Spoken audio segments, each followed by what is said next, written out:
হাসলেও মরে যাবা, কাঁদলেও মরে যাবা, সুখে থাকলেও মরে যাবা, দুঃখে থাকলেও মরে যাবা, রাজপ্রাসাদের অট্টালিকায় থাকলেও মরে যাবা, জীর্ণ কুঠির কুড়ে ঘরে থাকলেও মরে যাবা। জীবনে কোনোদিন দুঃখ যদি না পাও তবুও মরে যাইবা, জীবনে কোনোদিন সুখও যদি না পাও তবুও মরে যাবা। কোনোদিন যদি না হাসো তাইলেও মৃত্যু হবে, কোনোদিন যদি না কাঁদো তাইলেও মৃত্যু হবে। 7টা মহাদেশের মালিক হলেও মরে যাবে, কোনো কিছুর মালিক না হলেও মরে যাবে। প্রিয় বন্ধু, শুধু মৃত্যু না ভাইয়া, একটা সাংঘাতিক কথা, এই শেষ কথাটা মনোযোগ দিয়ে শুনেন। সাকরাতুল মাউত, মৃত্যু যন্ত্রণা, প্রত্যেক মানুষের মৃত্যুর যন্ত্রণা হবে, এটা আল্লাহর ফয়সালা। সে নবী হোক, উম্মত হোক, পৃথিবীর সর্বশ্রেষ্ঠ নেককার হোক আর পৃথিবীর সর্বশ্রেষ্ঠ কাফের হোক, নাফরমান হোক, মৃত্যু যন্ত্রণা সবার হবে। তিনি নবী হন আর উম্মত হন, মৃত্যু যন্ত্রণা সবার হবে। আমাদের প্রিয় নবী সাল্লাল্লাহু আলাইহি ওয়াসাল্লামেরও সাকরাতুল মাউত, মৃত্যু যন্ত্রণা ছিল, বিশুদ্ধ হাদিসের মধ্যে আছে। ইমানদারেরও মৃত্যু যন্ত্রণা হয়, নাফরমানেরও মৃত্যু যন্ত্রণা হয়। বাকি একটু পার্থক্য হইল, ইমানদারের মৃত্যুর যন্ত্রণা যখন শুরু হয়, খোদার কসম ইমানদার তখন খুশিতে আনন্দে উৎফুল্ল হয়ে যায়, আর দিল দিয়া তখন ভাবে আমার বন্ধুর সাথে মোলাকাতের সময় হয়ে গেছে। গত 40 বছর আমি যারে ডাকতাম দিবানিশি, আমার সেই মহান মাওলা, আমার মালিকের সাক্ষাতের টাইম হয়ে গেছে। এই জন্য মুমিনের মৃত্যু যন্ত্রণা তার কাছে আনন্দকর, আনন্দকর, মজাদার, তৃপ্তিদায়ক, কারণ সে বুঝে এবার আমার মাহবুব, এবার আমার মাওলা, এবার আমার আল্লাহর সাথে আমার সাক্ষাৎ হবে। কিন্তু প্রিয় ভাই, আমি এই কথাটাই শুধু বুঝাইতে চাই, তাফসীরের মধ্যে আছে কোনো নাফরমানের, কোনো পাপী আল্লাহর প্রতি ঠিক মতো ঈমান নেয় নাই, হারামের উপরে ছিল, চুরি, ডাকাতি, জিনা, ব্যভিচার, মদ, জুয়া, সুদ, ঘুষ, কিস্তি, মা বোন বেপর্দা, বেহায়া, নাটক, সিনেমা, নাচ, গান, অশ্লীলতা, বেহায়াপনা, হারাম উপার্জন, এভাবে যে ব্যক্তি জীবন কাটাইছে, একটা উদাহরণ শুধু তাফসীরের মধ্যে লিখছে। ভাইয়া, এই উদাহরণটা শুধু শোনো, ছেলেরাও, বাবারাও, আমিও। এই পৃথিবীতে যদি কেউ, কিতাবে লিখছে যে 900 বছর একটানা, মনে করেন কেউ পৃথিবীতে হায়াত পাইছে, কয়শো বছর? এই 900 বছর সে আল্লাহর নাফরমানি করছে, আল্লাহর অবাধ্যতা করে গেছে। কিন্তু 900 বছরে 1 সেকেন্ড কোনোদিন তার কষ্ট হয় নাই, কোনোদিন সে কোনো দুঃখ, কষ্ট, বেদনা পায় নাই। মনে করেন ধরে নেন 900 বছরে কোনোদিন কষ্ট কাকে বলে, দুঃখ কাকে বলে, যন্ত্রণা কাকে বলে সে বুঝে নাই, সে বুঝে নাই। খোদার কসম, তাফসীরের মধ্যে লিখছে এমন ব্যক্তি 900 বছর টানা নাফরমানি করে কিন্তু কোনোদিন যে এক বিন্দু কষ্ট পায় নাই, ওই ব্যক্তিরও 900 বছর পরে যখন মৃত্যুর যন্ত্রণা শুরু হবে, আল্লাহর কসম, কসম খোদার তাফসীরে লিখছে 1 সেকেন্ডের মৃত্যু যন্ত্রণা শুরু হলেই ওই নাফরমান তার 900 বছরের দুনিয়ার বেঁচে থাকার হায়াত, সুখ আর আনন্দ 1 সেকেন্ডেই ভুলে যাবে। কবরের আযাব পরে, জাহান্নামের আযাব পরে, হাসরের আযাব তো পরে মিয়া। এই মৃত্যু যন্ত্রণার 1 সেকেন্ডেই সে তার সুখের দুনিয়া সব ভুলে যাবে। এই জন্য 60 বছরও যদি নারী দেখো, ছবি দেখো, হারামের উপরে থাকো, হারামখোর, মৃত্যুর প্রথম সেকেন্ড তোমার দুনিয়া ভুলাই দেবে। মৃত্যুর প্রথম সেকেন্ড। ইমানদারের মৃত্যু যন্ত্রণাই যেখানে ভয়ানক, নাফরমানের মৃত্যু যন্ত্রণা কেমন? আমার কাছে কিতাব আছে, ওয়াজাআত সাকরাতুল মাউত বিল হক, আরবি কিতাব, এই কিতাবের নামে এটা। ওই কিতাবের মধ্যে লিখছে, নবীজির একজন বিখ্যাত সাহাবী হযরত আমর ইবনুল আস, ওনাকে জিজ্ঞেস করা হয়েছিল মৃত্যুর পূর্বে, ওনার ছেলে আব্দুল্লাহ ইবনে আমর ইবনুল আস, ছেলেটাও সাহাবী ছিল। উনি জিজ্ঞাসা করছে যে আব্বা, আপনি তো নবীজির একজন বিখ্যাত সাহাবী, এই মৃত্যুর পূর্ব মুহূর্তে মৃত্যুর যন্ত্রণা, সাকরাতুল মাউত আপনার কাছে কেমন লাগতেছে? নবীর সাহাবী বলতেছে, ইয়া বুনাইয়া কাআন্না জিবালাদ দুনিয়া আলা সাদরি ওয়া কাআন্নি আতানাফাসু মিন সাকবিল ইবরা। সাহাবী বলে, বাপ ছেলেরে আমার, মৃত্যুর এই পূর্ব মুহূর্তে সাকরাতুল মউত, মৃত্যু যন্ত্রণাটা আমার কাছে মনে হচ্ছে এই পৃথিবীর সমস্ত পাহাড় আমার বুকের উপরে চাপা দিয়ে রাখছে। কাআন্না জিবালাদ দুনিয়া আলা সাদরি, আর আমি যেন একটা সুইয়ের ছিদ্র দিয়া, সাকবিল ইবরা, সুইয়ের ছিদ্র দিয়া আমি যেন নিঃশ্বাস নিতেছি। আমার কাছে মৃত্যু যন্ত্রণা এমন মনে হচ্ছে। হযরত নূহ আলাইহিস সালাম 950 বছর দুনিয়াতে ছিলেন, ইমানদার নবী। ওই কিতাবে লিখছে, নূহ নবীকে মৃত্যুর পূর্বে জিজ্ঞেস করা হয়েছিল, যখন ওনার মৃত্যু যন্ত্রণা শুরু হয়েছে, ওনারে বলছিল যে, হে নবী নূহ, আপনি দুনিয়াতে কতক্ষণ ছিলেন, কতদিন ছিলেন দুনিয়া? উনি বলছে, আমার মনে হইতেছে এক ব্যক্তির একটা ছোট্ট ঘর ছিল, যেই ঘরের 2টা দরজা, এক দরজা দিয়ে ঢোকে, আরেক দরজা দিয়া বাইর হয়। উনি বলেন, আল্লাহর কসম, আমার মনে হয়েছে আমি যেন দুনিয়ার হায়াতে এতটুকু ছিলাম যে এই ব্যক্তির এই ঘরের এই দরজা দিয়ে ঢুকছি আর ওই দিকটা বাইরে, এই কদ্দুর আমার মনে হইতেছে। অথচ কয় বছর? 9.5 বছর। উনি বলতেছেন, আমার এখন কখন সাকরাতুল মউতের সময়। প্রিয় ভাই, নবীর যদি হয় এমন, সাহাবার যদি মনে হয় এমন, তো তোমরা যারা নামাজ পড়ছো না দোস্ত, তোমাদের কি মনে হবে? হারামখোর আপনার কি মনে হবে? এই সুদখোর, কিস্তিখোর, হারামখোর, কেমনে মৃত্যুর ওই প্রথম সেকেন্ডের যন্ত্রণা কেমনে সইবেন? আম্মা জান আয়েশা রাদিয়াল্লাহু তাআলা আনহা বলছে, রাসূলুল্লাহ সাল্লাল্লাহু আলাইহি সাল্লাম সাকরাতুল মউতের সময় নবীজি সাল্লাল্লাহু আলাইহি সাল্লাম বারবার পানি দিয়া নিজের হাত মুবারক, নিজের চেহারা মুছতেছিলেন আর বলতেছিলেন, আল্লাহুম্মা আইন্নি আলা সাকারাতিল মউত। নিষ্পাপ নবী, মাসুম নবী, এক যাররা যার কোনো গুনাহ নাই, সেই নবী রাহমাতুল লিল আলামিন নবী, তিনি আল্লাহর কাছে বলতেছিলেন মৃত্যুর পূর্বে, আল্লাহ, মৃত্যুর এই যন্ত্রণার মুহূর্তে আপনি আমার সাহায্য করেন। নবীজির দোয়া, এটা বিশুদ্ধ হাদিস। নবীজি বলতেছিলেন, বারবার কালেমা পড়তেছিলেন, লা ইলাহা ইল্লাল্লাহ ইন্না লিল মাউতি সাকারাত। আল্লাহ, আপনি ছাড়া কোনো ইলাহ নাই। আল্লাহ, মৃত্যুর বড় যন্ত্রণা, মাওলা, মৃত্যুর বড় যন্ত্রণা। আপনি কে? আমাদের কি হবে ভাইয়া? এই শেষ আমার কথা, শেষ আমার। চাচারা, বাবারা, হ্যাঁ, আপনার আমল আপনি ঠিক করেন। 60 বছর বিড়ি খাইতে খাইতে কবরে যাইবেন, একটা গরু জবাই করে গেরাম খাবাইয়া আমনেরে বেহেস্ত দিয়ে দিব। হ্যাঁ হ্যাঁ, 41 দিনের দিন গেরাম খাবাইয়া 3 গরুর রূপে ভর করে আমনে বেহেস্ত যাইবেন গা। কি ভাবছেন চাচা? মস্কারি নাকি? আখেরাত মস্কারি, আখেরাত খামখেয়ালি।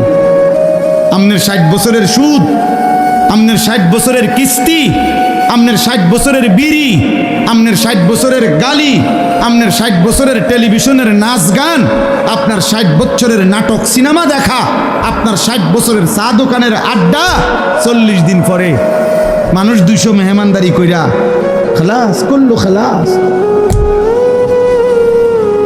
খামখেয়ালি, হ্যাঁ, খামখেয়ালি মনে করছেন। আখেরাত, আখেরাতকে আমরা খামখেয়ালি মনে করছি। অসুবিধা নাই মানে ওটা মনে করছে, অসুবিধা নাই, আমার ফুতাইতে আছে, গরু জবাই করে গেরাম খাবাইব। হ্যাঁ, গরুর ফিডও বার করে উনি ব্যস্ত যাবো না। হ্যাঁ হ্যাঁ, গরুর পিঠে করে ব্যস্ত চলে যাবে। দয়া করে ভাবতে শিখেন, দয়া করে ভাবতে শিখেন, দয়া করে ভাবতে শিখেন। আপনার ঈমান, আপনার আমল, আপনার সেজদা।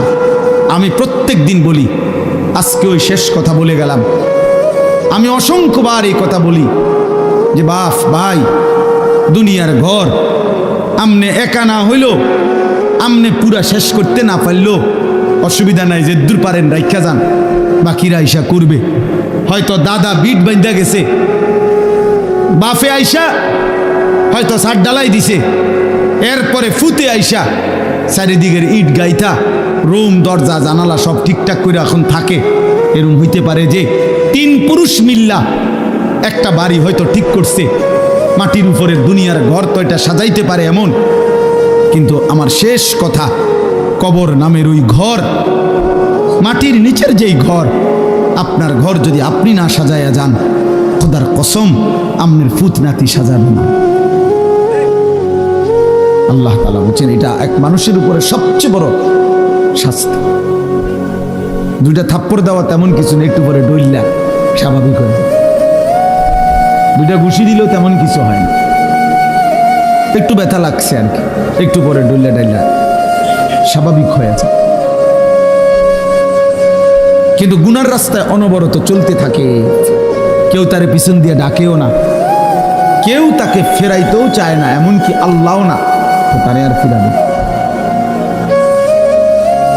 এই জন্য আমরা খুতবা পড়ি যে নবী সাল্লাল্লাহু আলাইহি সাল্লামের শেখানো খুতবা সব হুজুররা পড়ে দেন, মান ইয়াহদিহিল্লাহু ফালা মুদিল্লা লাহু ওয়া মান ইউদলিলহু ফালা হাদিয়া লাহু।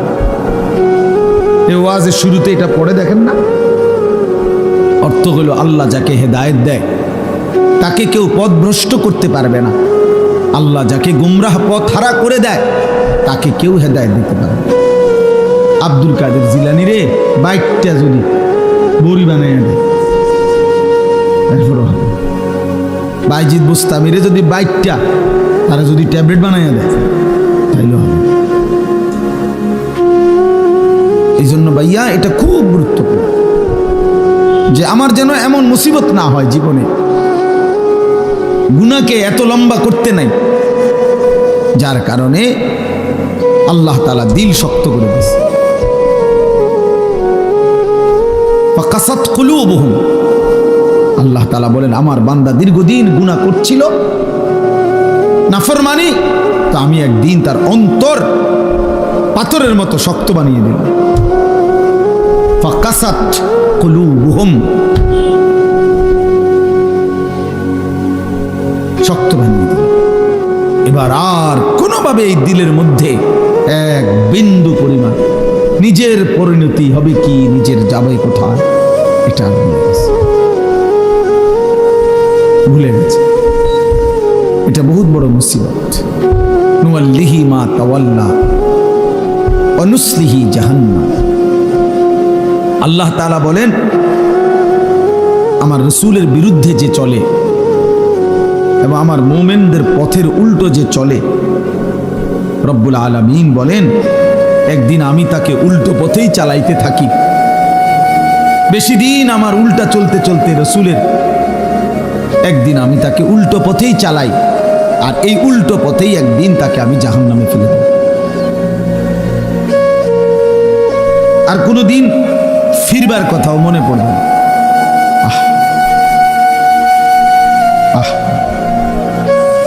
60 বছর হয়ে গেছে, এবার মইরে কবরে গেছে, এবার কিস্তি ওটার ফুতে শোধ করে, বলেন তো বুঝেন না এমনি কথা না? ওনার ব্যাংকের লোন ওনার ফুতে শোধ করে, মৃত্যু পর্যন্ত কোনোদিন মনে হচ্ছিল না। আর কেমনি মনে হয় ওনার কিস্তি না চলে? আমরা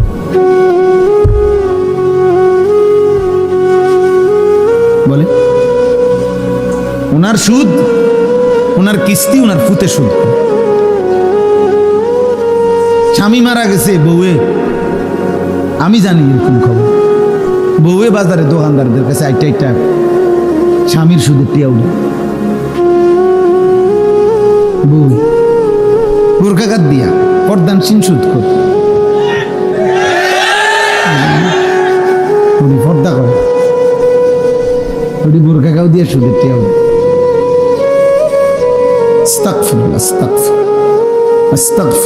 পর্দার কোনো দোষ নাই, বোরখারও কোনো দোষ নাই, দোষ হলো তোমার আখলাক,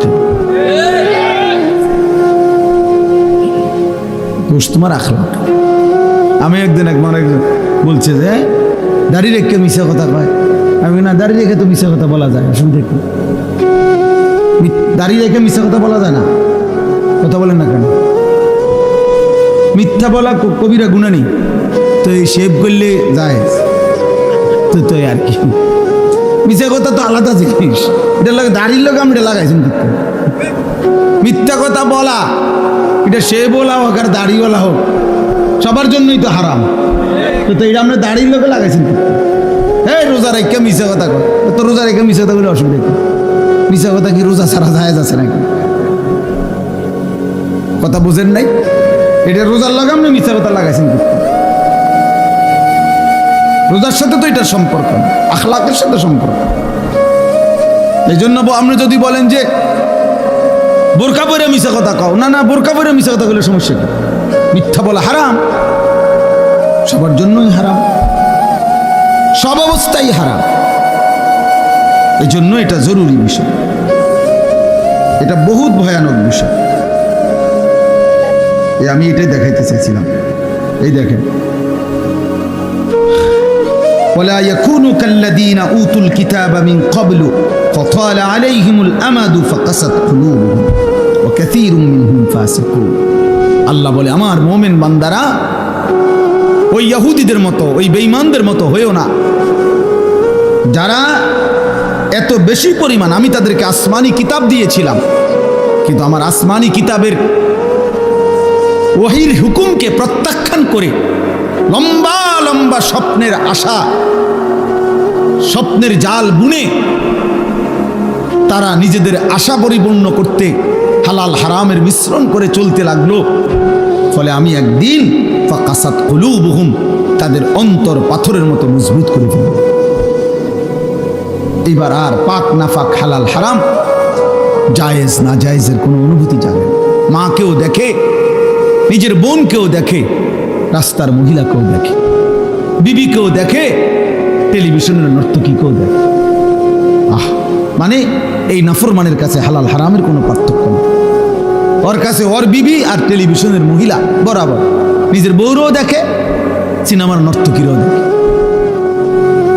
বরাবর বরাবর। ও তার মাকেও দেখে, অন্যের নারীকেও দেখে, বরাবর বরাবর। এই স্বভাব জানোয়ারের স্বভাব, এই স্বভাব কুকুরের স্বভাব। কুকুরের কাছে পাক নাফাক আলাদা কিছু নেই। কুকুর মানুষের ফেলে দেওয়া খাবারও মুখ দেয়, পায়খানা তো মুখ।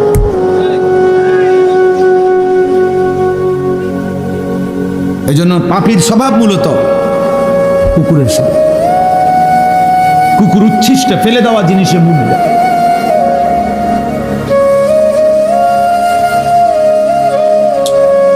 আল্লাহ আমাদেরকে বুঝদান করেন দোস্ত। এই জন্য আমি বলতেছিলাম, আল্লাহর কথা মনোযোগ দিয়ে শুনবা, দিল দিয়া।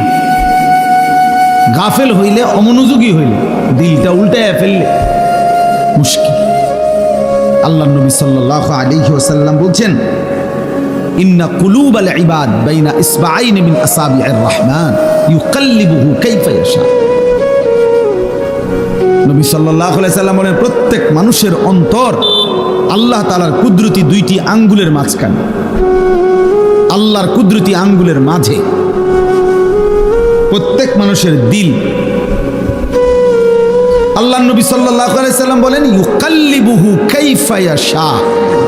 আল্লাহ মানুষের দিল যেভাবে ইচ্ছে সেভাবে উলট পালট করতে পারে। আনুগত্যের উপরেও রাখতে পারে, নাফরমানির উপরেও কি করতে পারে।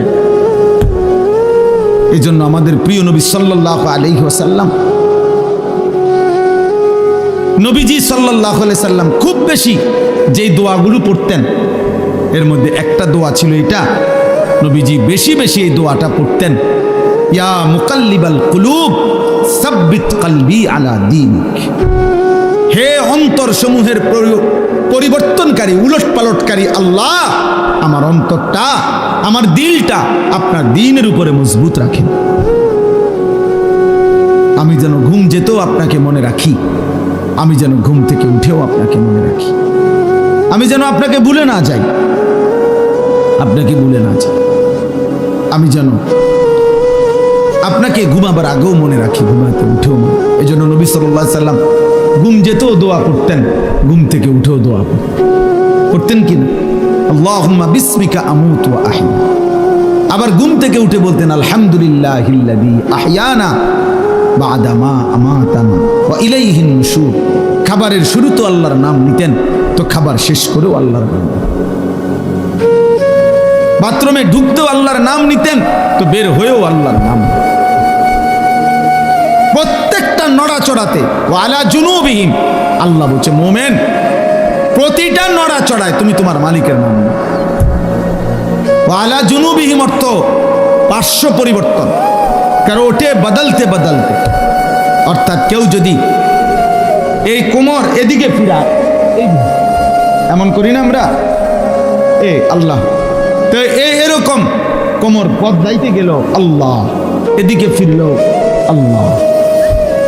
ওয়ালা জুনুবিহিম, আল্লাহ চাই বান্দা এভাবে আমার নাম নেই। আমার শায়েখ আল্লামা মুফতি মুশতাকুন নবী কাসিম, আমি হুজুরে বহু দেখছি, ওনার সাথে আমি লম্বা লম্বা পথ সফর করছি। রাত্রিবেলা সারা রাত গাড়িতে ছিলাম, গাড়ি যতবারই ব্রেক দেয়, যতক্ষণই ধাক্কা খায় গাড়িতে, একটু ধাক্কা খাইলেই ওনার সাথে সাথে উনি সুবহানাল্লাহ আলহামদুলিল্লাহ কোনো না কোনো একটা তাসবিহ পড়ে ওঠে, আল্লাহর নাম অটোমেটিকলি যেন মুখ থেকে বের হতেছে। রাসূলুল্লাহ সাল্লাল্লাহু আলাইহি ওয়াসাল্লাম আম্মা জান আয়েশা রাদিয়াল্লাহু তাআলা আনহা বলেন, কানা রাসূলুল্লাহ সাল্লাল্লাহু আলাইহি ওয়াসাল্লাম ইয়াযকুরুল্লাহ আলা কুল্লি আহয়ানিহি। রাসূলুল্লাহ সাল্লাল্লাহু আলাইহি ওয়াসাল্লাম সর্বদাই আল্লাহ পাকের জিকির করতেন, আল্লাহকে ডাকতেন। এজন্য আমরা সবাইকে বলি, নওজোয়ান তোমাদেরকেও, প্রিয় ভাই, নিজের উপরে রহম করুন। একটা 24 ঘন্টার দিন তোমার জীবন থেকে পার হইলে তোমার সময় বদলে যায়, তোমার হায়াতের কিছুটা পরিবর্তন হয়। 12 বছর বয়সে তুমি যেমন ছিলা, আজ 16 বছরে তুমি তেমন না, আর একটু মজবুত হয়েছে, আর একটু শক্তিশালী হয়েছে। তাহলে অতএব প্রতি সেকেন্ড, প্রতি ঘন্টা আমরা অনুভব না করলেও আমাদের পরিবর্তন হয়। জিন্দিগির তো পরিবর্তন হয়, শরীর স্বাস্থ্যের তো পরিবর্তন হয়, কিন্তু ঈমান আমলের কি হাল? ঈমান আমলের কি হাল? প্রতিদিন একই রকম, প্রতি বছর একই রকম, প্রতি সপ্তাহ একই রকম। এটা দুর্ভাগ্য ছাড়া আর কিছু। একদিন সুখে কিংবা দুঃখে, আনন্দ কিংবা বেদনায়, হাসি কিংবা কান্নায় আমরা কিন্তু কবরে চলে যেতে হবে। এই আজকে শুধু আমি এটাই বলতে চাই, আমি যে 4টা আয়াত পড়ছি, কোরআনুল কারীমের 26 নম্বর পারা, 50 নম্বর সূরা, সূরায়ে কাফ। এই সূরার 4টা আয়াত 16, 17, 18, 19। এই 4টি আয়াত মূল বক্তব্য হলো আল্লাহ তাআলা বলতেছেন 2টা কথা। একটা হলো বান্দা 5টি জিনিসের তত্ত্বাবধানে তুমি আমার আসো, প্রতিটা বান্দা তোমরা আমার 5টি জিনিসের তত্ত্বাবধানে আছো, নিয়ন্ত্রণে। এটা একটা কথা আল্লাহ বলছেন এখানে। আরেকটা বলছেন এই তত্ত্বাবধান, এই নেগ্রান, এই পর্যবেক্ষণ, এই অবস্থার উপরেই একদিন সত্য সত্য তোমাদের মৃত্যুর যন্ত্রণা শুরু হবে, আর তোমাদের মৃত্যু হবে, তোমরা কবরে চলে যাবে। এই কথাটা আল্লাহ এখানে বলছে। 1 নম্বরে আল্লাহ বলছেন ওয়ালাকাদ খালাকনাল ইনসান। প্রথম কথা বান্দা মনে রেখো, সমস্ত মানুষ আমি আল্লাহই সৃষ্টি করেছি। তবে একটি মানুষ 1 সেকেন্ডের জন্য এই কথা ভাবার কোনো সুযোগ নাই আল্লাহকে, দুনিয়ার কারো ব্যাপারে আপনি এটা বলতে পারেন, দৌড় বেটা তোর নেতা, বেটা তোর নেতা, কেডা এতে কেডা, কাঙ্গালের ভূত কাঙ্গাল, এত কত বড় নেতা বেটা, পকেটে রাহি বেটা। মানুষ অনেক সময় কয় না অহংকার দেখাইতে গিয়া, যা বেটা বড়াই দেখাস বেটা। এ তো দুনিয়ার কারো ব্যাপারে বলা যায়, আল্লাহর ব্যাপারে বলা যাবে? আল্লাহ তাআলা বলেন, আমাকে অস্বীকার করবা কেমনে বান্দা? আমি তো সৃষ্টি করেছি। ওয়ালাকাদ খালাকনাল ইনসান, আমি আল্লাহই তো সৃষ্টি করেছি।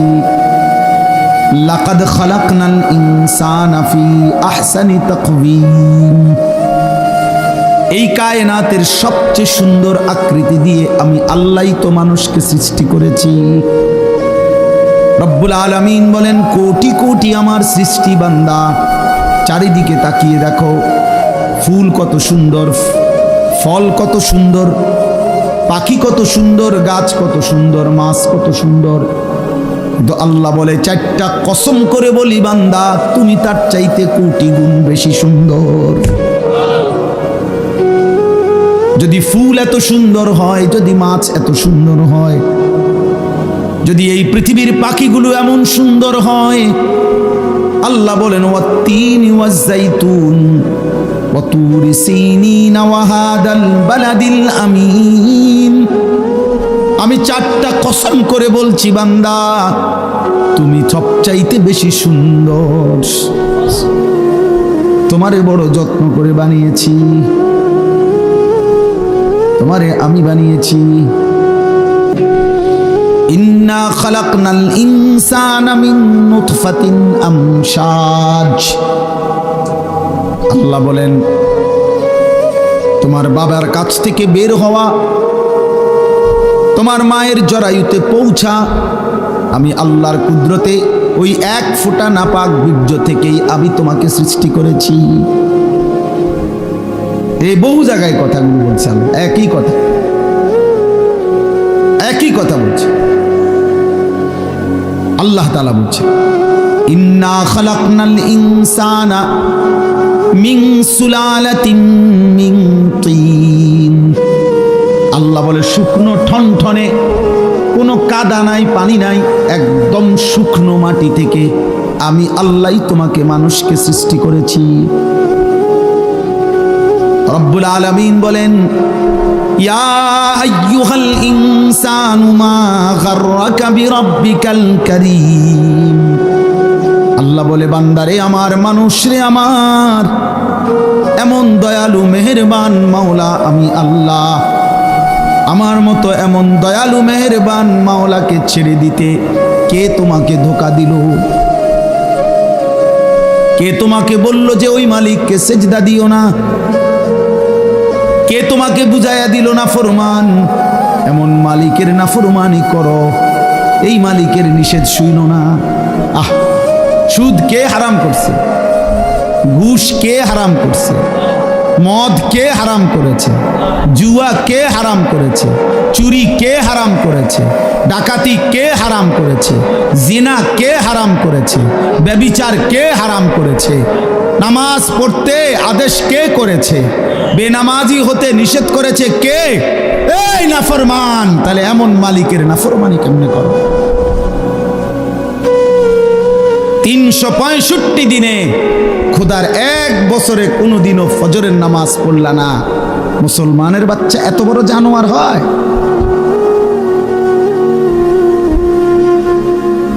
হ্যাঁ, মুসলমানের ঘরে এত বড় হাইওয়ান থাকে? তুমি মুসলমান? তুমি মুসলমান? 30 বছর মুসলমান সুদ খায়। মুসলমান প্রতিদিন ওজনে কম দেয়।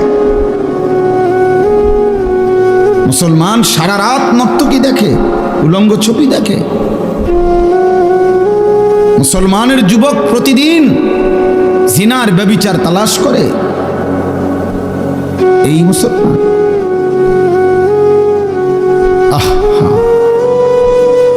আমার কাছে কিতাব আছে, মিসালি নওজোয়ান, উর্দু কিতাব।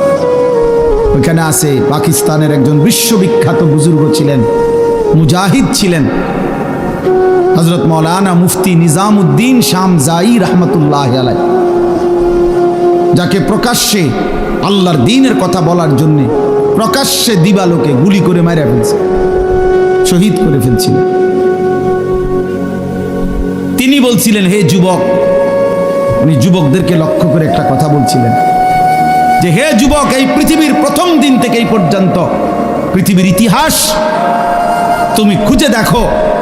পৃথিবীর ইতিহাসে যত সংগ্রাম, যত মতবাদ, যত চিন্তা, যত চেতনা, যত আন্দোলন, যত উদ্দেশ্য, যত লক্ষ্য এই পৃথিবীতে বাস্তবায়ন করতে কেউ চাইছে, তো সেই জন্য যখনই খুন দরকার হয়েছে, রক্ত দরকার হয়েছে, জান দরকার হয়েছে, সর্বপ্রথম প্রত্যেক যুগে, প্রত্যেক কালে প্রতিটি মতাদর্শ, প্রতিটি মতবাদ প্রতিষ্ঠার জন্য কলিজার খুন যারা পেশ করেছে তারা যুবক। যতবার এই পৃথিবীতে রক্ত লাগছে ততবার যুবকের রক্তই ব্যবহার হয়েছে।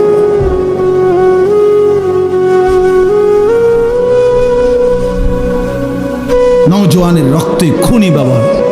এই জন্য যুবকের রক্ত বড় দাম, যুবকের ঘন্টার বড় দাম, যুবকের সেকেন্ড বড় দাম। আল্লাহ বলছেন, আমি ওকে নিজে শক্তি দিছি। আল্লাহুল্লাযী খালাকাকুম মিন দুআফিন, আল্লাহ বলছে আমি তোমাকে প্রথম সৃষ্টি করেছি দুর্বল শিশু। সুম্মা জাআলা মিন বাদি দুআফিন কুওয়া, সেই দুর্বল শরীরে আমি আল্লাহই দিয়েছি শক্তি, যৌবন। সুম্মা জাআলা মিন বাদি কুওয়াতিন দুআফান ওয়া শাইবা, আবার সেই শক্তি সামর্থ্যবান শরীরে আমি আল্লাহ আবার দিয়েছি দুর্বলতা এবং বৃদ্ধ। এই জন্য নওজোয়ান, কথা তো ছিল তোমরা ইসলামের জন্য লড়বা, কথা তো ছিল তোমরা আল্লাহর দ্বীনের জন্য কথা বলবা। আহা, এমন সুন্দর জীবন তোমরা, শত শত যুবক একেবারে ঠান্ডা মাথায় পরিকল্পিতভাবে বুঝে শুনে এমন সুন্দর রাত, হায়াত, দিন, ঘন্টা, নারী দেখতে দেখতে, ছবি দেখতে দেখতে, মোবাইল দেখতে দেখতে, অশ্লীল উলঙ্গ দৃশ্য দেখতে দেখতে, অনাদরে অবহেলায় এমন সুন্দর ঘন্টা, মিনিট, সেকেন্ড শেষ করে দিচ্ছে।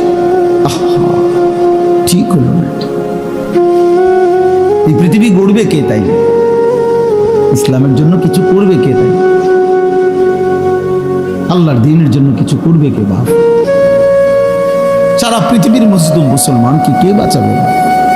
মাহাদির পক্ষ হয়ে লড়বে কে? তাইলে দাজ্জালের বিরুদ্ধে লড়বে কে? আল্লাহর দ্বীনের জন্য বুক সোজা করে দাঁড়াবে কে? তাই তোমরা তো আমাদেরই সন্তান। তোমাদের যাদের বয়স 16 বছর, আমার 16 বছরের সন্তান আছে। আমার প্রথম সন্তানের বয়স 16 বছর। অতএব তুমি আমার সন্তান। তুমি ভেবে দেখো তো, রাসূলুল্লাহ সাল্লাল্লাহু আলাইহি ওয়াসাল্লামের দুইজন বিখ্যাত সাহাবী, কিশোর সাহাবী, একজনের নাম ছিল সামুরা ইবনে জুনদুব রাদিয়াল্লাহু তাআলা আনহু, আরেকজনের নাম ছিল রাফি' ইবনে খাদিজ রাদিয়াল্লাহু তাআলা আনহু। দুইজনই কিশোর। কিশোর বলা হয় করিবুল বুলুগ, কিশোর বলা হয় এই 13, 14, 14.5, 15-র আগে, মানে যার বীর্যপাত শুরু হয় তাকে বলে যুবক। এর আগের টাইমটারে, এর আগের 1-1.5 বছর, 2 বছরের কয় কিশোর। যার উপরে গোসল ফরজ হয় তার আগের সময়টাকে বলে কিশোর। এই ওনারা দুইজন ছিলেন কিশোর সাহাবী। বদরের যুদ্ধের দিন দুইজনেই ওনারা যুদ্ধের ময়দানে, তো রাফে ইবনে, দুইজনেই আসছে লাইনে, কিন্তু রাফে ইবনে খাদিজ উনি একটু চালাকি কইরা লাইনে যখন দাঁড়াইছে, তো বৃদ্ধাঙ্গুলির মধ্যে, সরাসরি হাদিসে আছে, বৃদ্ধাঙ্গুলির মধ্যে উনি একটু ভর দিয়া নিজের লম্বা দেখাইছে, ফলে উনার অনুমতি হয়ে গেছে ওই সাইজ দেখা, দেখে লম্বা আছে, ঠিক আছে, সমস্যা নাই, এখন লগে মিলে। কিন্তু এই সামুরা ইবনে জুনদুব উনি আর এটা তো বোঝে নাই, উনি এমনি স্বাভাবিক দাঁড়ায় আসছিল, ফলে ওনারে একটু ছোট মনে হয়েছে, তো ওনারে সরাই দিছে মানে লাইন থেকে। উনি যখন বুঝছে ওনারে আর নিবে না, তখন উনি ওনার আব্বা কে বলছে, বাবা আপনি নবীকে বলেন আমারে তো নিবে না কয়। অথচ জানেন আব্বা, ওরে যে নিছে রাফি ইবনে খাদিজকে, ও আমার লগে কুস্তিতে পারবে না, কুস্তি লাগলে আমি ওরে হারাই লেতে পারবো, আপনি কম নবী, আমার শক্তি বেশি, আমি সাইজে ছোট। আল্লাহ নবী সাল্লাল্লাহু আলাইহি সাল্লাম শুনে অবাক হয়ে গেছে, বলছে আচ্ছা তো লাগো তো দেখি। তো সত্যি সত্যি সামুরা ইবনে জুনদুব রাফে ইবনে খাদিজকে কুস্তিতে হারাইয়া ফেলছে। আল্লাহ নবী সাল্লাল্লাহু আলাইহি সাল্লাম দুইজন কিশোর সাহাবীর জিহাদের আগ্রহ দেখে দুইজনকেই অনুমতি দিয়ে দিয়েছে। দোস্ত আমার, এ তো ইতিহাস, এটা গল্প না। একটা মাহফিলের আয়োজন হয়েছে আর আমরা কিছু কথা বললাম আর আপনারা শুধু 2-4 বার সুবহানাল্লাহ কইয়া চলে গেলেন। না রে বাপ, এতটুকুর জন্য মাহফিল না। একটু বিবেক জাগানো, অনুভূতি জাগানো, আখিরাতের ফিকির জাগানো, পরকালের ভয় তৈরি করা, নিজেদের দায়িত্ব, কর্তব্য, আত্মপরিচয়। যে পরিচয় জানে না ভাইয়া, তার চাইতে বড় বদনসিব, হতভাগা আর কি। কোনো বাসের মধ্যে যদি কোনো প্যাসেঞ্জার উঠে, কন্ডাক্টর যদি বলে ভাড়া দেন, কই নামবেন? এই প্যাসেঞ্জার যদি বলে আমি জানি না আমি কোথায় নামবো, তোমার যেখানে ভাল লাগে তুমি নামাই দিও। এই কন্ট্রাক্টর ওই হেল্পার রে যে দরজার কাছে দাঁড়াইয়া মানুষ উড়ায়, ওরে কি বলবে যে এই পাগল করতে উড়াইনি, এই মাতাল দিক কই যাবে, এটাও কই তারা বলবে কি না? বলো ভাই, এই বলো না। তাইলে তোমরা যারা এক ওয়াক্ত নামাজ পড়ো না, তোমরা কই যাই বাবা? আমি জানতে চাইলাম তোমাদের, বলো না বাপ। তোমাদের যাদের চুল কাফেরের মতো, বেঈমানের মতো, এই ডান দিকে যাদের চুল বড়, বাম দিকে যাদের চুল বড়, সামনের দিকে যাদের চুল বড়, এই তো কাফেরের চুল। আর ঠিক কোন লাগতো না, এটাই সত্য। ঠিকের কিতাব, এটাই তো সত্য কথা। হ্যাঁ, এটা কারো ঠিকের জন্য অপেক্ষা নাই, এটাই সত্য।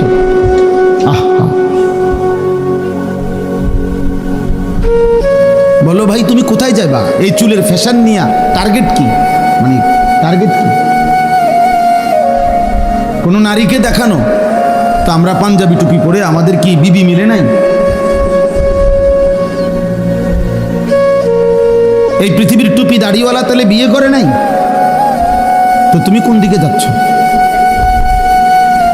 আমার দোস্ত? বলো প্রিয় ভাই, বলো। যাদের শরীর নাফাক, পেশাব পায়খানা করে ঠিক মতো টয়লেট পেপারও ব্যবহার করো না, পাক নাফাকের, বিশেষ করে পেশাব করে যারা পাক নাফাকের ধার ধারো না, এই নাপাক শরীর নিয়ে তুমি কোথায় যাবা ভাইয়া? টার্গেট কি? কোথায় থামবা গিয়ে? আজকের রাত যে তুমি সারা রাত মোবাইলে ছবি দেখা রাত 2টায় ঘুমায় গেলা, ছবি দেখতে দেখতে, উলঙ্গ নাচ দেখতে দেখতে এক সময় ক্লান্তিতে তোমার যে ঘুম চলে আসছে, এই ঘুম যদি আর না ভাঙে?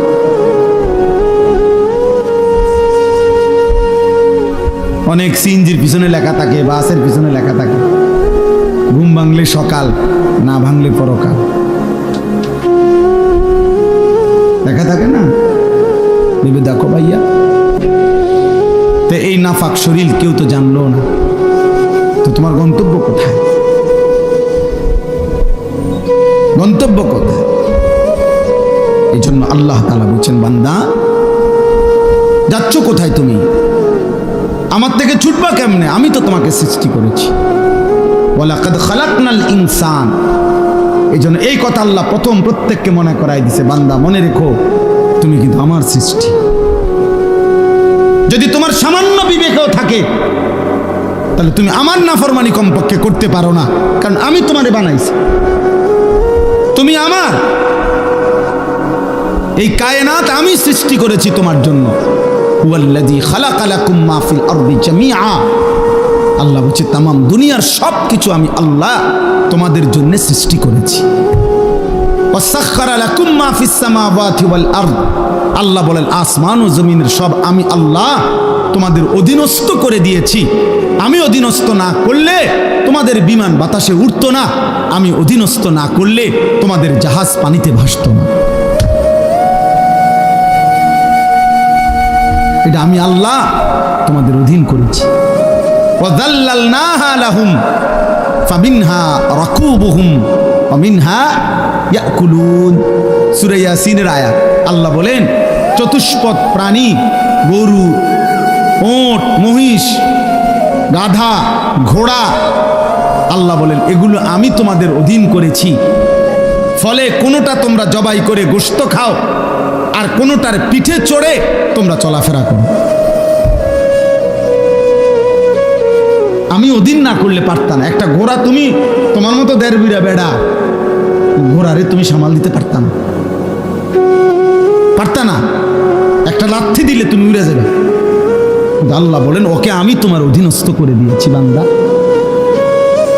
তাহলে এই গোটা কায়নাত আমি তোমার জন্য দিলাম, তোমাকে আমি বানাইলাম। মিন আইয়ি শাইইন খালাকাহু ফাকাদ্দারা সুম্মা সাবিলা ইয়াসসারা। আল্লাহ বলে ধীরে ধীরে আমি সৃষ্টি করেছি। একদিন মায়ের পেট থেকে আমি তোমার বের হওয়ার রাস্তা সহজ করে এই পৃথিবীর আলো দেখবার সুযোগ দিয়েছি। আমি সুযোগ দিয়েছি বান্দা। আলাম নাজআল লাহু আইনাইন। আল্লাহ বলে দুইটা চোখ। বলো তো বান্দা, তোমার বিবেক যদি থাকে তুমিই বলো, আমি কি তোমাকে দুইটা চোখ দেই নাই? কথা বলেন, উত্তর দেন। দিয়েছেন? ওয়া লিসানাও ওয়া শাফাতাইন। আল্লাহ বলে জিহ্বা আমি দেই নাই? দুইটি ঠোঁট আমি দেই নাই?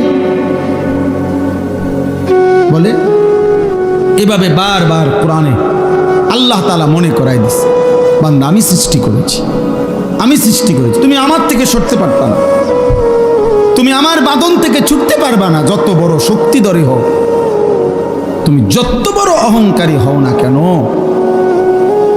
তুমি জমিনে যত বড়াই করো না কেন, আমার অধীন থেকে তুমি ছুটতে পারবা না।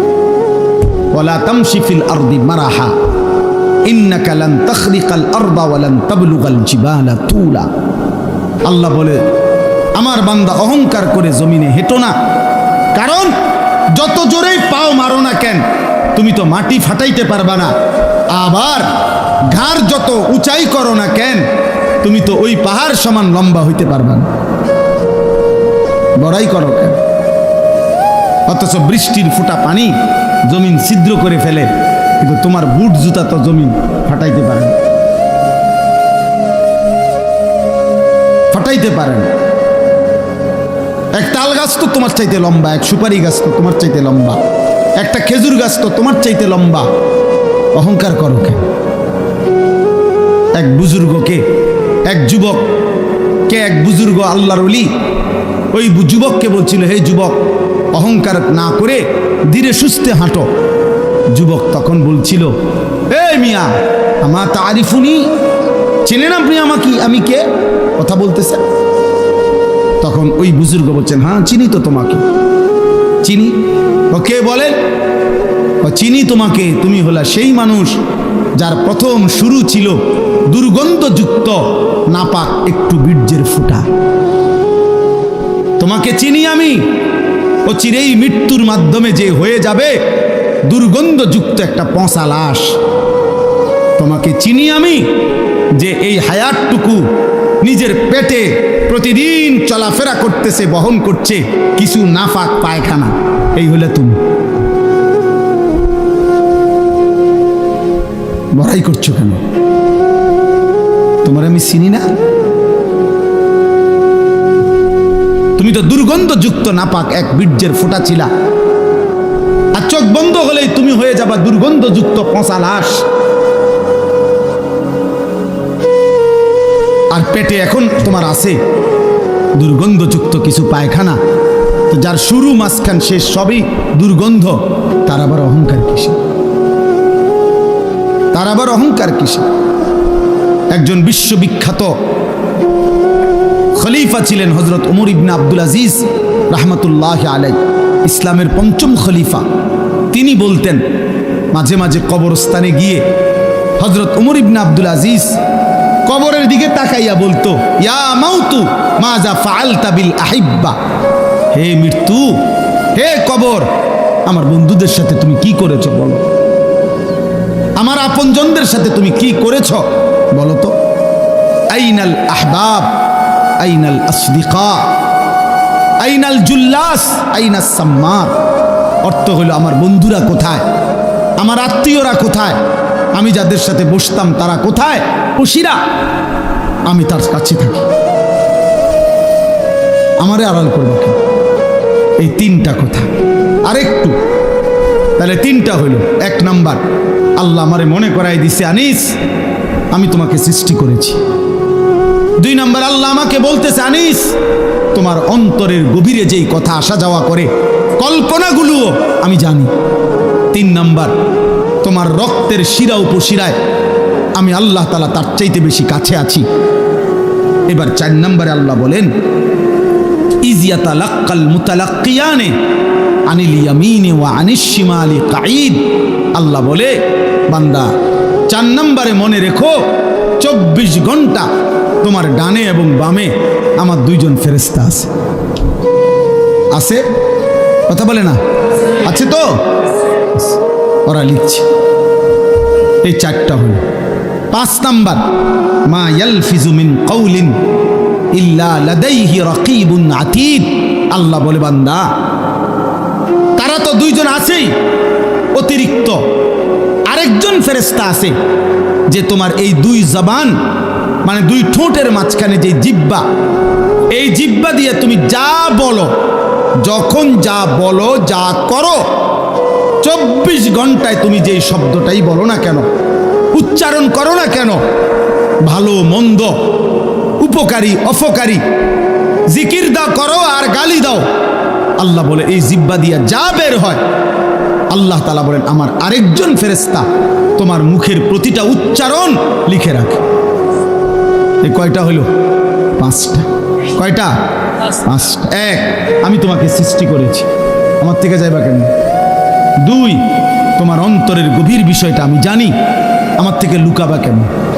3, আমি তোমার রক্ত প্রবাহিত শিরা উপশিরা তার চাইতে বেশি নিকটে আছি, তুমি আমাকে লুকাবা কেন? 4, আমার 2জন ফেরেশতা 24 ঘন্টা তোমার পাশে আছে, তুমি তাদেরে ফাঁকি দিবা কেন? 5, আমার একজন ফেরেশতা তোমার জবানের সমস্ত উচ্চারণ লিখে রাখতেছে, তাকে আড়াল করবা কেন?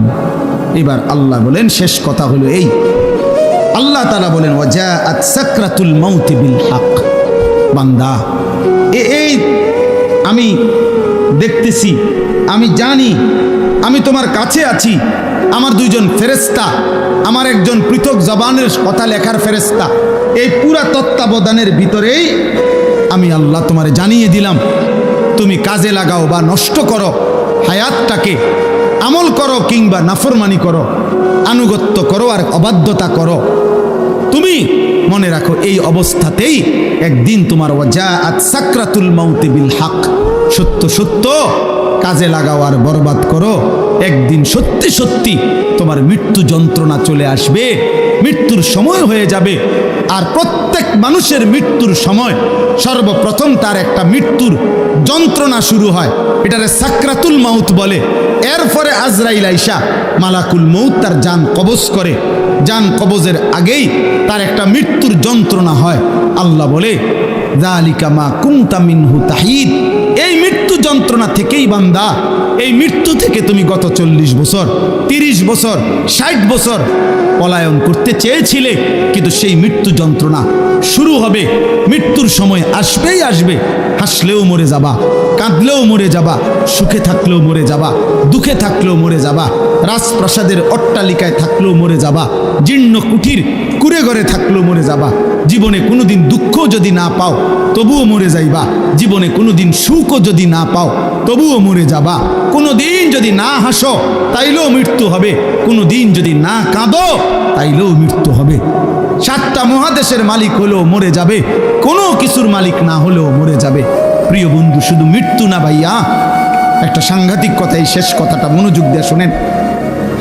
সাকরাতুল মাউত, মৃত্যু যন্ত্রণা, প্রত্যেক মানুষের মৃত্যুর যন্ত্রণা হবে, এটা আল্লাহর ফয়সালা। সে নবী হোক, উম্মত হোক, পৃথিবীর সর্বশ্রেষ্ঠ নেককার হোক আর পৃথিবীর সর্বশ্রেষ্ঠ কাফের হোক, নাফরমান হোক, মৃত্যু যন্ত্রণা সবার হবে। তিনি নবী হন আর উম্মত হন, মৃত্যু যন্ত্রণা সবার হবে। আমাদের প্রিয় নবী সাল্লাল্লাহু আলাইহি ওয়াসাল্লামেরও সাকরাতুল মাউত, মৃত্যু যন্ত্রণা ছিল, বিশুদ্ধ হাদিসের মধ্যে আছে। ইমানদারেরও মৃত্যু যন্ত্রণা হয়, নাফরমানেরও মৃত্যু যন্ত্রণা হয়। বাকি একটু পার্থক্য হইল, ইমানদারের মৃত্যুর যন্ত্রণা যখন শুরু হয়, খোদার কসম ইমানদার তখন খুশিতে আনন্দে উৎফুল্ল হয়ে যায়, আর দিল দিয়া তখন ভাবে আমার বন্ধুর সাথে মোলাকাতের সময় হয়ে গেছে। গত 40 বছর আমি যারে ডাকতাম দিবানিশি, আমার সেই মহান মাওলা, আমার মালিকের সাক্ষাতের টাইম হয়ে গেছে।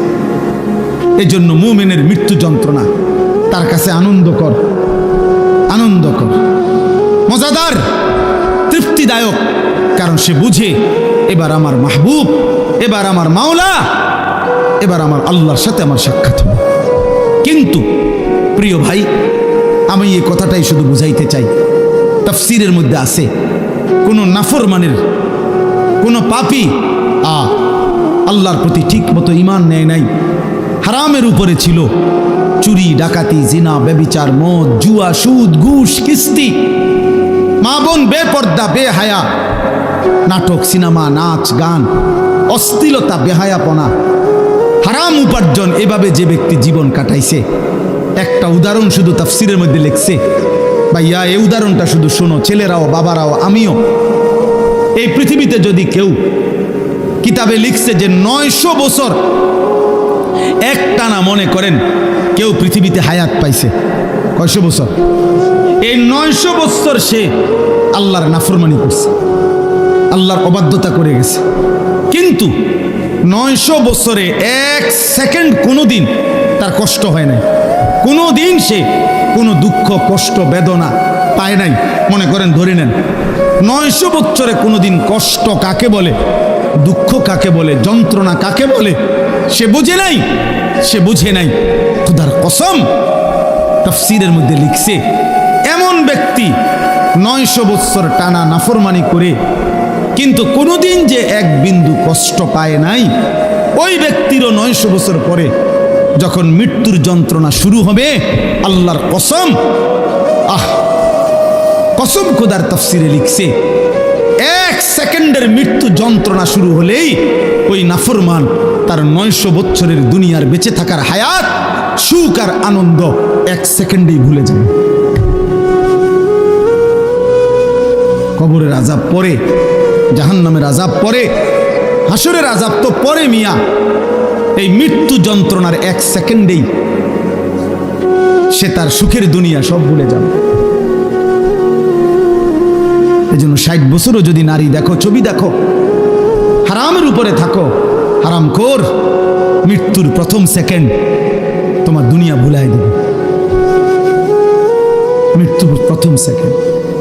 ইমানদারের মৃত্যু যন্ত্রণাই যেখানে ভয়ানক, নাফরমানের মৃত্যু যন্ত্রণা কেমন? আমার কাছে কিতাব আছে, ওয়াজাআত সাকরাতুল মাউত বিল হক, আরবি কিতাব, এই কিতাবের নামে এটা। ওই কিতাবের মধ্যে লিখছে, নবীজির একজন বিখ্যাত সাহাবী হযরত আমর ইবনুল আস, ওনাকে জিজ্ঞেস করা হয়েছিল মৃত্যুর পূর্বে, ওনার ছেলে আব্দুল্লাহ ইবনে আমর ইবনুল আস, ছেলেটাও সাহাবী ছিল।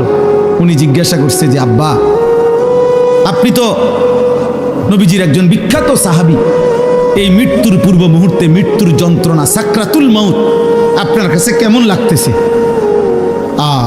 নবীর সাহাবী বলতেছে, ইয়া বুনাইয়া কাআন্না জিবালাদ দুনিয়া আলা সাদরি ওয়া কাআন্নি আতানাফাসু মিন সাকবিল ইবরা। সাহাবী বলে, বাপ, ছেলেরে আমার, মৃত্যুর এই পূর্ব মুহূর্তে সাকরাতুল মাউত, মৃত্যু যন্ত্রণাটা আমার কাছে মনে হচ্ছে এই পৃথিবীর সমস্ত পাহাড় আমার বুকের উপরে চাপা দিয়ে রাখছে। কাআন্না জিবালাদ দুনিয়া আলা সাদরি, আর আমি যেন একটা সুইয়ের ছিদ্র দিয়া, সাকবিল ইবরা, সুইয়ের ছিদ্র দিয়া আমি যেন নিঃশ্বাস নিতেছি। আমার কাছে মৃত্যু যন্ত্রণা এমন মনে হচ্ছে। হযরত নূহ আলাইহিস সালাম 950 বছর দুনিয়াতে ছিলেন, ইমানদার নবী। ওই কিতাবে লিখছে, নূহ নবীকে মৃত্যুর পূর্বে জিজ্ঞেস করা হয়েছিল, যখন ওনার মৃত্যু যন্ত্রণা শুরু হয়েছে, ওনারে বলছিল যে, হে নবী নূহ, আপনি দুনিয়াতে কতক্ষণ ছিলেন, কতদিন ছিলেন দুনিয়া? উনি বলছে, আমার মনে হইতেছে এক ব্যক্তির একটা ছোট্ট ঘর ছিল, যেই ঘরের 2টা দরজা, এক দরজা দিয়ে ঢোকে, আরেক দরজা দিয়া বাইর হয়। উনি বলেন আল্লাহর কসম, আমার মনে হয়েছে আমি যেন দুনিয়ার হায়াতে এতটুকু ছিলাম যে এই ব্যক্তির এই ঘরের এই দরজা দিয়ে ঢুকছি আর ওই দিকটা বাইরে, এই কদ্দুর আমার মনে হইতেছে। অথচ কয় বছর? 9.5 বছর। উনি বলতেছেন আমার এখন কখন? সাকরাতুল মউতের সময়। প্রিয় ভাই, নবীর যদি হয় এমন, সাহাবার যদি মনে হয় এমন, তো তোমরা যারা নামাজ পড়ছো না দোস্ত, তোমাদের কি মনে হবে?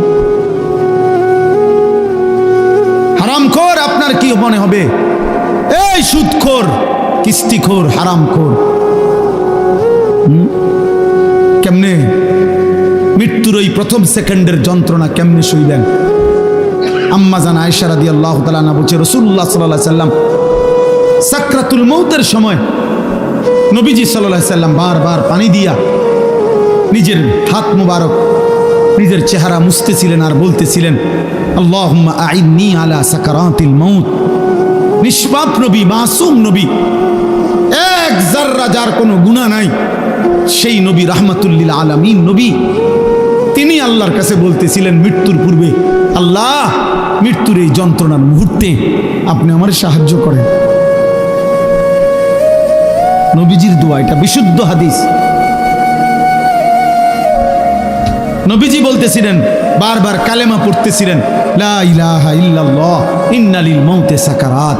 আল্লাহ আপনি ছাড়া কোনো ইলাহ নাই, আল্লাহ মৃত্যুর বড় যন্ত্রণা, মাওলা মৃত্যুর বড় যন্ত্রণা। আপনি কে? আমাদের কি হবে ভাইয়া? এই শেষ আমার কথা, শেষ আমার। চাচারা, বাবারা, হ্যাঁ, আপনার আমল আপনি ঠিক করেন। 60 বছর বিড়ি খাইতে খাইতে কবরে যাইবেন, একটা গরু জবাই করে গেরাম খাবাইয়া আপনারে বেহেস্ত দিয়ে দিব। হ্যাঁ হ্যাঁ, 41 দিনের দিন গেরাম খাবাইয়া 3 গরুর রূপে ভর করে আপনি বেহেস্ত যাইবেন গা। কি ভাবছেন চাচা? মস্কারি নাকি? আখেরাত মস্কারি, আখেরাত খামখেয়ালি। আপনার 60 বছরের সুদ, আপনার 60 বছরের কিস্তি, আপনার 60 বছরের বিড়ি, আপনার 60 বছরের গালি, আপনার 60 বছরের টেলিভিশনের নাচ গান, আপনার 60 বছরের নাটক সিনেমা দেখা, আপনার 60 বছরের চা দোকানের আড্ডা, 40 দিন পরে মানুষ 200 মেহমানদারি কইরা খালাস করলো, খালাস। খামখেয়ালি, হ্যাঁ, খামখেয়ালি মনে করছেন। আখেরাত, আখেরাতকে আমরা খামখেয়ালি মনে করছি। অসুবিধা নাই মানে ওটা মনে করছে অসুবিধা নাই, আমার ফুতাইতে আছে, গরু জবাই করে গেরাম খাবাইব। হ্যাঁ, গরুর ফিডও বার করে উনি ব্যস্ত যাবো না। হ্যাঁ হ্যাঁ, গরুর পিঠে করে বেহেস্তে চলে যাবে।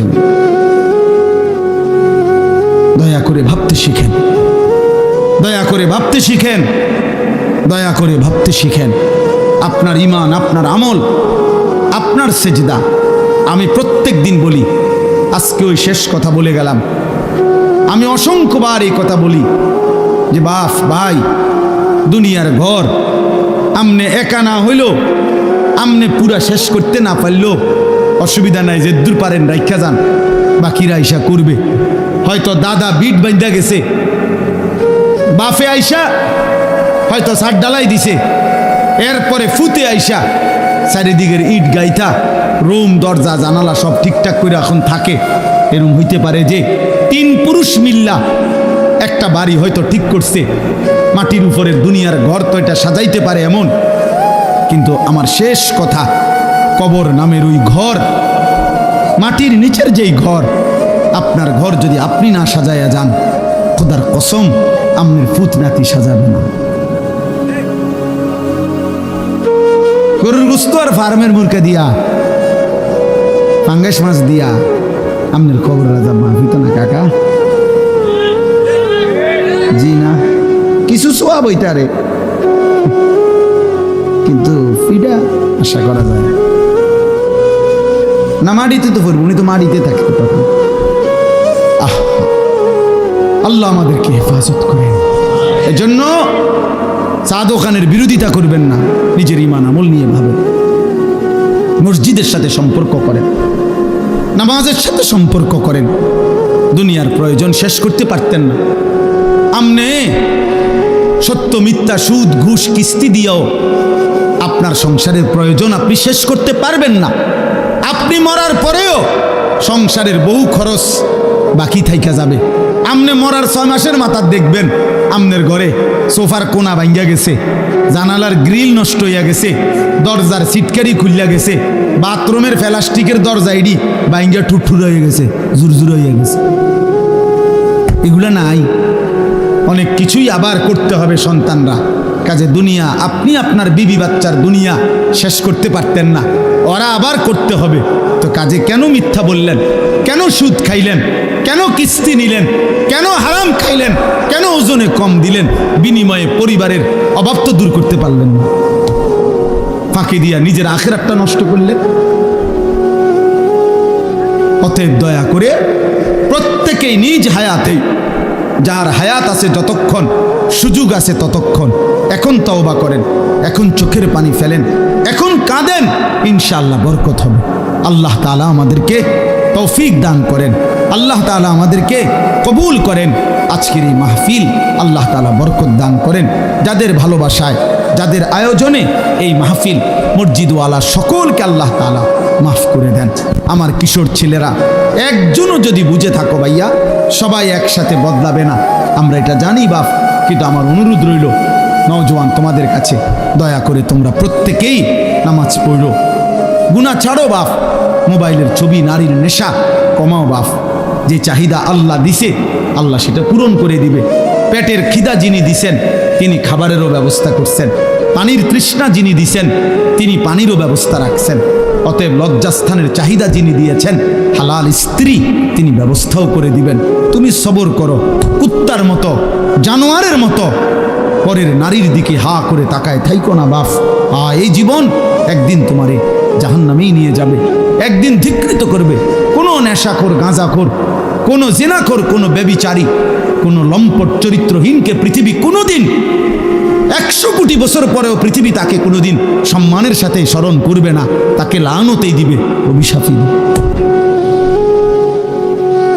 আরো 1000 কোটি বছর পরেও ফেরাউন নিকৃষ্টই থাকবে, আরো 100 কোটি বছর পরেও জুনায়েদ বাগদাদি সম্মানিতই থাকবে।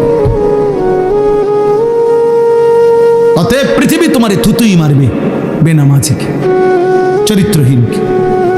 আল্লাহ আমাদেরকে হেফাজত করেন, আল্লাহ সকলকে কবুল আর মনসুর করেন। আলহামদুলিল্লাহ। আল্লাহর কথা বসে শোনা এটা আদব, এটা জরুরি, গুরুত্বপূর্ণ। বসে শুনতে হয়, এতে বরকত হয়, এতে বরকত। নবী সাল্লাল্লাহু আলাইহি ওয়াসাল্লাম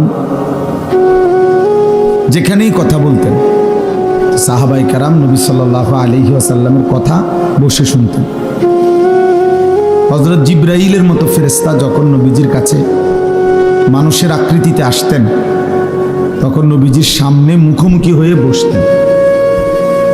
এতটা মুখোমুখি যে নবী সাল্লাল্লাহু আলাইহি ওয়াসাল্লামের হাঁটুর সাথে হাঁটু, বুকের সাথে বুক মুখোমুখি, চোখের সাথে চোখ মুখোমুখি। আসনাদা রুকবাতাইহি ইলা রুকবাতাইহি। রাসূলুল্লাহ সাল্লাল্লাহু আলাইহি ওয়াসাল্লাম একদিন সাহাবাদেরকে সাথে নিয়ে একজন সাহাবীর জানাজা পড়তে গেছেন। জানাজার সেখানে গিয়ে দেখছেন যে তখনও কবর খোঁড়া শেষ হয় নাই, আর একটু সময় লাগবে, আরো 10-20 মিনিট। তো হাদিসে স্পষ্ট আছে, হযরত বারা ইবনে আযিব রাদিয়াল্লাহু তাআলা আনহু বর্ণনা করেন, নবীজি ওইখানেই বসে গেলেন এবং আমরাও তার চতুর্দিকে বসলাম। ফাজালাসা ওয়া জালাসনা হাওলাহু, তিনিও বসলেন, আমরাও চারদিকে বসলাম। এরপরে নবীজি ওই কবর খোঁড়া পূর্ণ শেষ হওয়া পর্যন্ত আমাদের সামনে মৃত্যু এবং কবরের উপরে লম্বা বয়ান করলেন। তাইলে একটা কবরস্থান যেখানে কবর দাফন হবে, সেটা স্বাভাবিকভাবে ওয়াজের কোনো স্টেজ না, প্যান্ডেলও না, এবং ওইখানে হয়তো এতটা মুনাসিব জায়গাও না। কিন্তু এরপরেও নবীজি বসছেন, তো সাহাবীরা বসছেন, যেরকমই হোক জায়গাটা। এরপরে নবীজির কথা সাহাবারা শুনছে, অথচ এখানে তো এটা বসার জন্য ইন্তজাম করা হয়েছে, এখানে বসবে না কেন? এই জন্য ভাইয়া এটা জরুরি, সবসময় মনে রাখবে। এটা একটা সার্কাস না যে ম্যাজিক।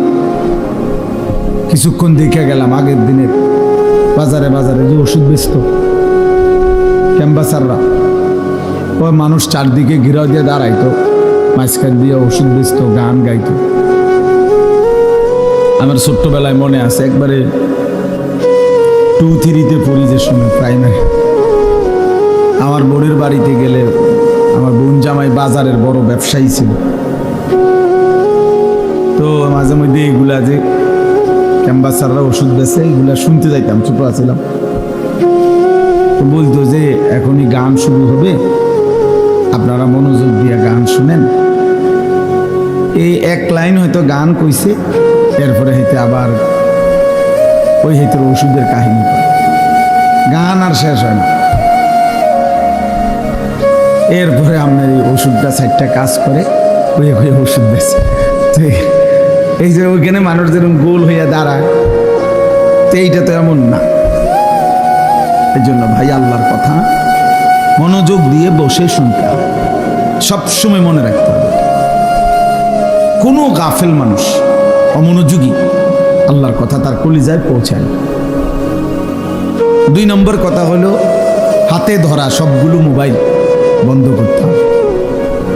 একজনও, ছোট বড়, জওয়ান বুড়া, হুজুর পাবলিক, টুপিওয়ালা টুপি ছাড়া কেউই মোবাইল হাতে ধরে ভিডিও বা রেকর্ড করা যাবে। আমি নয়তো উঠাই দেব, দমক দেব, আপনি শরম পাইবেন, শক্ত দমক দেব। আর যদি নিজে চলে যায় সমস্যা না, আমার পক্ষ থেকে অনুরোধ, যে কেউ চলে গেলে সমস্যা নেই।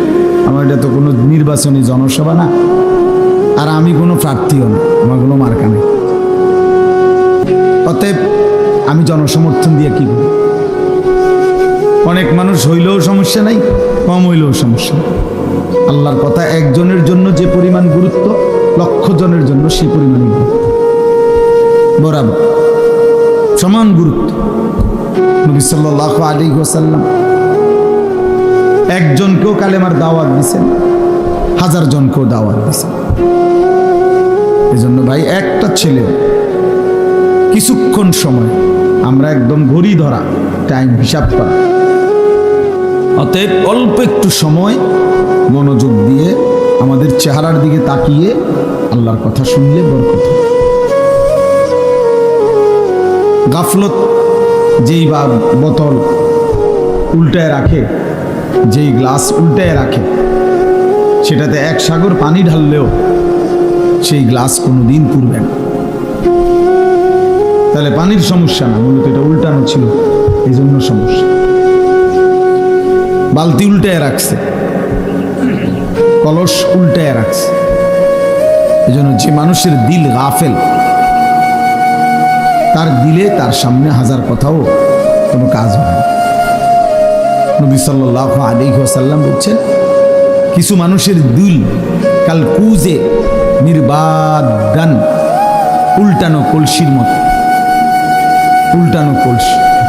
এবং নবী বলছে যে উল্টা পিঠটা, একে তো কলসিটা উল্টানো, আবার এই উল্টা পিঠে কলসের যে পিঠটা, এটা আলকাতরা দিয়ে মাইখা রাখছে। মানে এটা এমন ফিসলা যে এটার মধ্যে 1 ফোঁটা পানি 1 সেকেন্ড থাকবে, এমন আলকাতরা দিয়ে মাইখা লাইছে। এটা মানে পানি লাগলেই ছাত করে পড়ে যায়, 1 সেকেন্ড পানি থাকে। কিছু নাফরমানের দিল, নবী বলছে এরকম গুনাহ করতে করতে, আল্লাহর নাফরমানি করতে করতে দিলটা এতটা উল্টে আছে যে এই উল্টা দিলের মধ্যে যেন আলকাতরা মাইখা রাখছে। ফলে এখন আর, নবীজি বলছেন, লা ইয়ারিফু মারুফান ওয়ালা ইউনকিরু মুনকারা। এই নাফরমানের দিলে কোনো নেক কাজও সে বুঝে না, কোনো গুনাহকেও সে গুনাহ মনে করে।